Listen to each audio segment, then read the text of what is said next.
ही संवारूंगी। आज रात टीवी देखने के बाद मैं अपने कमरे में सोने गई। मैं बिस्तर पर लेटी ही थी कि फिर से भन भन की आवाजें आने लगी। पिछली कुछ रातों से मैंने ये आवाजें सुनी तो थीं, पर कभी ध्यान नहीं दिया। लेकिन आज तो ये परेशान ही करने लगी हैं। एक दो बार करवट बदलकर मैंने सोने की कोशिश की, लेकिन सो न सकी। मैंने ध्यान से सुना, अनुमान लगाने की कोशिश की कि ये आवाजें कहाँ से आ रही हैं, पर अंदाजा लगाने में असफल रही। मैं बिस्तर से उठी और दबे पांव अपने कमरे के बाहर निकल आई। फिर भन भन करती आवाजों को सुनने की कोशिश करने लगी। अभी आवाजें स्पष्ट थीं। ये तो घर की बैठक से आ रही है। कोई बात कर रहा है क्या वहां? मैं फुसफुसाई। फिर धीरे से बैठक के दरवाजे पर जाकर खड़ी हो गई, पर वहां तो कोई आवाज नहीं थी। मैं चौंक पड़ी, फिर थोड़ा घबराई भी। अभी तो आवाजें यहीं से आती लग रही थी, लेकिन यहाँ तो कोई भी नहीं है। अब मेरे लिए यह समझना मुश्किल था कि कानाफूसी कौन कर रहा था। हो सकता है उसने मेरी पदचाप या आने की आहट महसूस कर ली हो। ऐसा सोचते हुए मुझे एक आइडिया आया। मैं चुपचाप बैठक से बाहर निकल आई और दरवाजे के पीछे छिपकर खड़ी हो गई। मुझे हर हाल में पता लगाना था कि रात को कौन बातें करता रहता है। दरवाजे के पीछे खड़े हुए अभी 20 मिनट ही बीते थे कि बैठक खाने में एक फुसफुसाहट तैर गई। आ जाओ भाइयों और बहनों, लगता है शेरीन और उसके मम्मी पापा सो गए हैं। आवाज थोड़ी अजीब सी थी, पतली और लड़खड़ाती हुई, जैसे किसी किताब के पन्ने फड़फड़ा रहे हो। मैं चुपचाप दम साधे खड़ी रही। कुछ क्षण के बाद मैंने पर्दे के कोने से झांका। बैठक के बीचों बीच एक सेंटर टेबल पर किताबों का एक गोल घेरा नजर आया। उसके बीच एक किताब खड़ी होकर कुछ बोल रही थी, जैसे कोई मीटिंग चल रही हो। मैंने गौर से देखने की कोशिश की। वह एक मोटी सी किताब थी। इस किताब को तो मैं जानती हूँ, शायद मैंने याद करने की कोशिश की और अचानक से उछल पड़ी। ये तो मेरी डिक्शनरी है।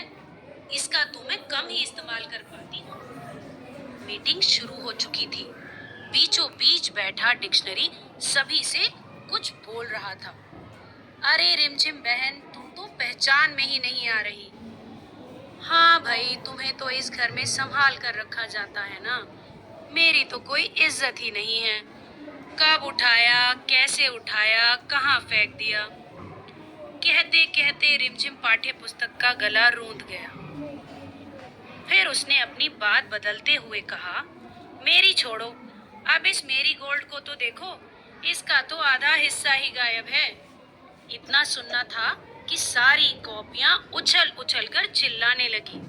हमें भी फाड़ फाड़ कर शेरीन ने कमजोर कर दिया है, इतना कि कोई हमें पहचान ही नहीं सकता। हमारे कवर तो कब के कूड़ेदान में जा चुके हैं। रिमझिम और कॉपियों की बात सुनकर मैरीगोल्ड सुबकने लगी। खोजे आसपास अपनी जगह से उठकर मैरीगोल्ड के पास आई, उसे चुप कराने की कोशिश की।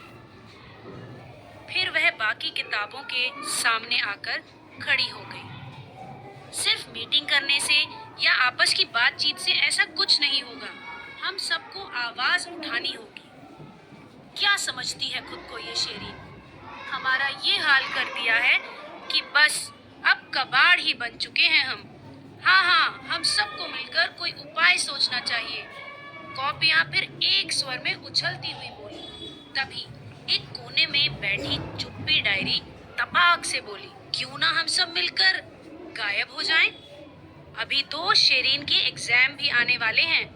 हमारे गायब होने से ना तो वह पढ़ पाएगी और ना ही पास होगी।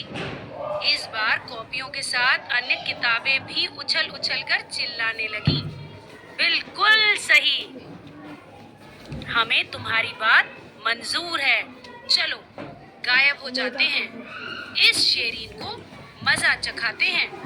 इतना सुनना था कि किताबें, कॉपियां, डायरी, यहाँ तक कि डिक्शनरी भी एक एक करके गायब होने लगे। ऐसा मत करो, प्लीज ऐसा मत करो, ऐसा कहते हुए शेरीन दरवाजे के पीछे से निकलकर सेंटर टेबल की तरफ दौड़ी। पर यह क्या, उसका पैर फर्श पर बिछे कालीन में उलझ गया। वह उठना चाहती थी, पर उसके पांव ऐसे जकड़ गए थे कि वह उन्हें हिला भी नहीं पा रही थी।